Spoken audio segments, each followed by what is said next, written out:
आज हम एक राजा अध्याय 13 की इस कहानी की परतें खोलेंगे।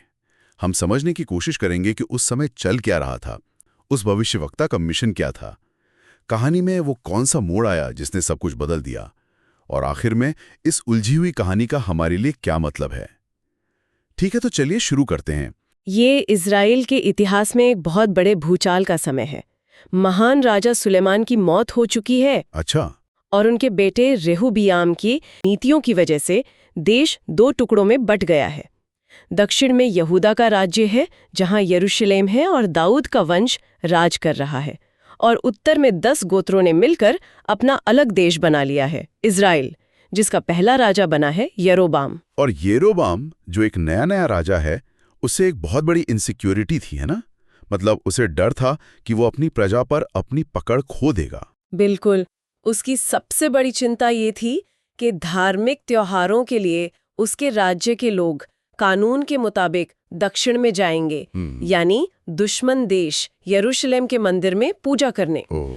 उसे डर था कि वहां जाकर उनका दिल अपने पुराने राजा दाऊद के घराने के लिए फिर से पिघल जाएगा और वे उसके खिलाफ विद्रोह कर देंगे। उसकी हुकूमत बहुत नाजुक थी। तो अपनी कुर्सी बचाने के लिए उसने धर्म को राजनीति में मिला दिया। एक तरह से उसने ओरिजिनल धर्म के मुकाबले में अपना एक स्टार्टअप वर्जन लॉन्च कर दिया। उसने 2 जगहों पर बेथेल और दान में सोने के 2 बछड़े बनवाए और लोगों से कहा, यरूशलेम जाने की कोई जरूरत नहीं है, यही तुम्हारे देवता है जो तुम्हें मिस्र से छुड़ाकर लाए थे। ये परमेश्वर के खिलाफ एक सीधा विद्रोह था। और मूर्ति पूजा की राष्ट्रीय स्तर पर स्थापना। मतलब उसने इज़राइल को आध्यात्मिक रूप से एक बहुत ही अंधेरे रास्ते पर धकेल दिया था। बिल्कुल। और इसी माहौल में परमेश्वर दक्षिण से, यानी यहूदा से, एक युवा भविष्यवक्ता को उत्तर भेजते हैं। उसके मार्चिंग ऑर्डर्स क्या थे, और वे इतने अजीब और स्पेसिफिक क्यों थे? उसके निर्देश बहुत ही साफ और सख्त थे। 3 बातें थीं। पहली, बेतेल जाओ और राजा यरोबाम ने जो नई वेदी बनाई है उसके खिलाफ भविष्यवाणी करो। दूसरी, वहां कुछ भी खाना या पीना नहीं। और तीसरी, जिस रास्ते से गए हो उस रास्ते से वापस मत लौटना। ये सिर्फ नियम नहीं थे, ये खुद में एक संदेश थे। वहां कुछ भी न खाना पीना उस पूरी भ्रष्ट और मूर्ति पूजक व्यवस्था से पूरी तरह अलग रहने का प्रतीक था। ये दिखाने के लिए कि परमेश्वर के सच्चे सेवक और झूठे उपासकों के बीच कोई समझौता, कोई फेलोशिप नहीं हो सकती। अच्छा। और अलग रास्ते से लौटना ये दिखाने के लिए था कि एक बार पाप का सामना करने के बाद आपको उस रास्ते पर दोबारा नहीं चलना चाहिए। ये यरोबाम की पूरी पॉलिटिकल रिलीजियस सिस्टम का एक जबरदस्त सिंबॉलिक रिजेक्शन था। तो ये युवा भविष्यवक्ता बेथेल पहुंचता है, और हिम्मत देखिए, वो सीधा राजा यरोबाम के सामने खड़ा हो जाता है, जो खुद उस नई वेदी पर धूप जला रहा था, और वो ऐलान करता है कि भविष्य में दाऊद के वंश से योशियाह नाम का एक राजा पैदा होगा, जो इसी वेदी पर इन झूठे याजकों की हड्डियों को जलाएगा। और परमेश्वर इस भविष्यवाणी को तुरंत वहीं के वहीं वैलिडेट करते हैं। जैसे ही भविष्यवक्ता बोलना बंद करता है, वो वेदी बीच से फट जाती है और सारी राख जमीन पर बिखर जाती है। ये देखकर राजा यरोबाम गुस्से से अपना हाथ बढ़ाकर चिल्लाता है, पकड़ लो इसे। और फिर एक मूवी सीन की तरह कुछ होता है। हाँ, उसी पल राजा का हाथ हवा में ही सूख जाता है, उसमें कोई जान नहीं रहती, वो उसे वापस भी नहीं खींच पाता। परमेश्वर का पावर डिस्प्ले इतना साफ था कि कोई शक ही नहीं कर सकता था। वाह। अब राजा का सारा घमंड चूर चूर हो गया। वो उसी भविष्यवक्ता से गिड़गिड़ाने लगता है कि प्लीज परमेश्वर से मेरे हाथ के लिए प्रार्थना करो। और भविष्यवक्ता प्रार्थना करता है और उसका हाथ ठीक हो जाता है। मतलब मिशन 100% सक्सेसफुल, भविष्यवाणी कर दी, चमत्कार दिखा दिए, राजा को झुका दिया, message delivered loud and clear. बिल्कुल। मिशन का ये हिस्सा फ्लॉलेस था। उसने वो सब कुछ किया जो उसे करने के लिए कहा गया था, और परमेश्वर ने उसके काम पर अपनी मोहर भी लगा दी। तो आप सोचेंगे कि कहानी यहाँ खत्म हो जाती है, हीरो अपना काम करके शान से घर लौटता है। लेकिन यहीं से कहानी एक बहुत ही डार्क और कॉम्प्लिकेटेड मोड़ लेती है। हाँ, क्योंकि अब कहानी में एक और किरदार की एंट्री होती है। बेतेल में एक बूढ़ा भविष्यवक्ता रहता था।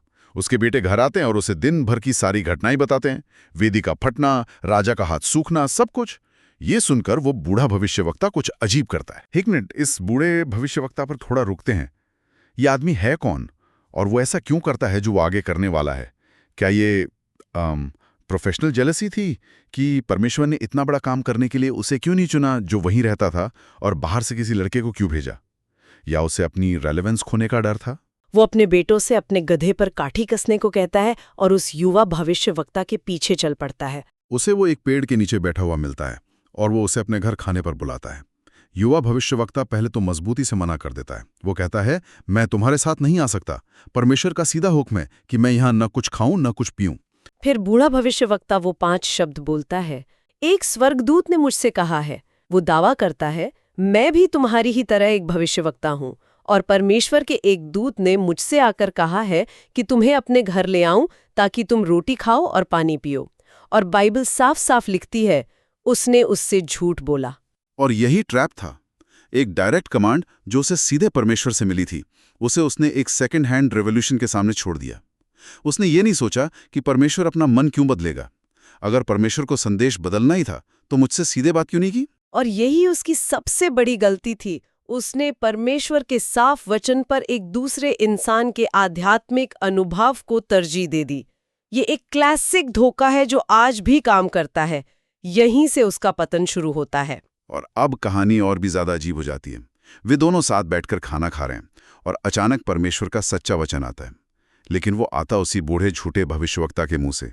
वो बूढ़ा भविष्यवक्ता उस जवान लड़के पर चिल्लाता है, तूने यहोवा की आज्ञा तोड़ी है, इसलिए तेरा शव तेरे पुरखों की कब्र में दफन नहीं किया जाएगा। और फिर जब वो जवान भविष्यवक्ता घर लौट रहा होता है, तब वो होता है जिसके लिए ये कहानी सबसे ज्यादा जानी जाती है, शेर। हाँ, और ये कोई रैंडम एनिमल अटैक नहीं था। ये सीन पूरी तरह से सुपरनैचुरल है। एक शेर उसे रास्ते में मार डालता है, लेकिन इसके बाद जो होता है वो बहुत ही अजीब है। शेर न तो उसकी लाश को खाता है और न ही उसके गधे को कोई नुकसान पहुंचाता है।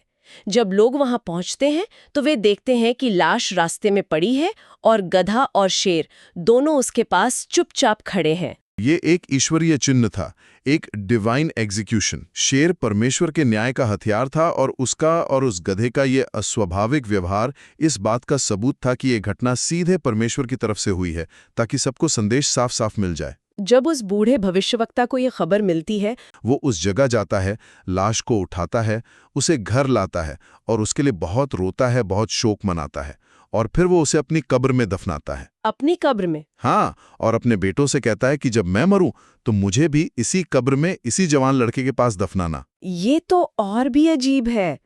जिस आदमी को उसने मरवाया उसी के साथ दफन होना चाहता है। उसका ये काम उसके गहरे पछतावा को दिखाता है। वो ये भी मानता है कि उस युवा भविष्यवक्ता ने वेदी के खिलाफ जो मूल भविष्यवाणी की थी वो 100% सच थी और पूरी होकर रहेगी। वो एक ही समय में धोखेबाज भी था और सत्य को मानने वाला भी। ये हमें दिखाता है कि इंसान कितना जटिल हो सकता है, आध्यात्मिक रूप से जागरूक भी और नैतिक रूप से गिरा हुआ भी। वाह, क्या कहानी है! एक सफल मिशन जो एक धोखे और एक पल की अवज्ञा की वजह से पूरी तरह बर्बाद हो गया। तो चलिए इस सबको समेटते हैं। इस कहानी से बड़े सबक क्या हैं जो हमने इस बातचीत में भी छुए हैं? सबसे पहला और सबसे जरूरी सबक, जैसा हमने बात की, ये है कि परमेश्वर के लिए आधी अधूरी आज्ञाकारिता भी अवज्ञा ही है। उस जवान भविष्यवक्ता ने 99% काम सही किया। उसने सार्वजनिक रूप से हिम्मत दिखाई, लेकिन व्यक्तिगत आज्ञाकारिता में चूक गया। परमेश्वर की नज़र में ये पूरी तरह से फेलियर था। उसकी आज्ञाओं में कोई कॉम्प्रोमाइज नहीं चलता। और दूसरा सबक सीधे उस धोखे से जुड़ा है। किसी के ये कहने पर भरोसा मत करो कि एक स्वर्गदूत ने मुझसे कहा है। बिल्कुल। दूसरा सबक है, परमेश्वर का लिखा हुआ वचन सर्वोच्च है। कोई भी व्यक्तिगत अनुभव, कोई दर्शन, कोई भविष्यवाणी अगर वो परमेश्वर के पहले से दिए गए स्पष्ट वचन के खिलाफ जाती है तो उसे रद्द कर देना चाहिए।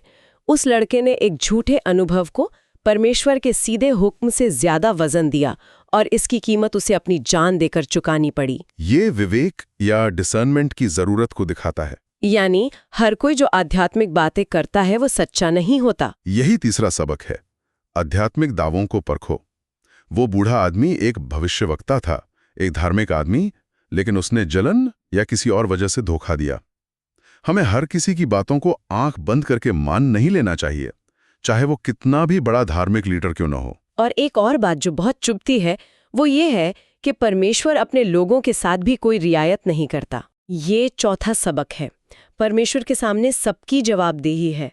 परमेश्वर के लिए कोई बड़ा काम करना या एक सफल मिशन पूरा कर लेना हमें व्यक्तिगत आज्ञाकारिता के स्टैंडर्ड से छूट नहीं देता। परमेश्वर के मानक सबके लिए एक जैसे हैं, कोई वीआईपी ट्रीटमेंट नहीं है। तो ये एक बहुत ही गंभीर और शक्तिशाली कहानी है। एक तरफ सफलता का शिखर और दूसरी तरफ अवज्ञा का भयानक नतीजा। ये आज भी एक टाइमलेस वार्निंग है। ये हमें परमेश्वर की आज्ञाओं को गंभीरता से लेने और हर आध्यात्मिक दावे को उसके वचन की कसौटी पर कसने की याद दिलाती है। ये सिर्फ इस बारे में नहीं है कि हम परमेश्वर के लिए क्या करते हैं, बल्कि इस बारे में भी है कि हम उसकी आवाज़ को कितनी सावधानी और पूरी तरह से सुनते हैं। और ये चर्चा मुझे एक आखिरी परेशान करने वाले सवाल के साथ छोड़ जाती है। बूढ़ा भविष्यवक्ता जिसने झूठ बोला, जिसकी वजह से एक जान गई, वो अंत में पश्चाताप करता हुआ और सत्य के साथ खड़ा दिखाई देता है। और युवा भविष्यवक्ता जो कहानी का हीरो था, ज्यादातर आज्ञाकारी था, उसने बहादुरी से परमेश्वर का काम किया, वह एक गलती के लिए मर जाता है। ये विरोधाभास हमें एक व्यक्ति की एक निर्णायक विफलता, फेटल एरर, बनाम एक ऐसे जीवन के बारे में क्या बताता है जो शायद त्रुटिपूर्ण हो, लेकिन अंत में सत्य के पक्ष में खड़ा होता है। ये सोचने वाली बात है।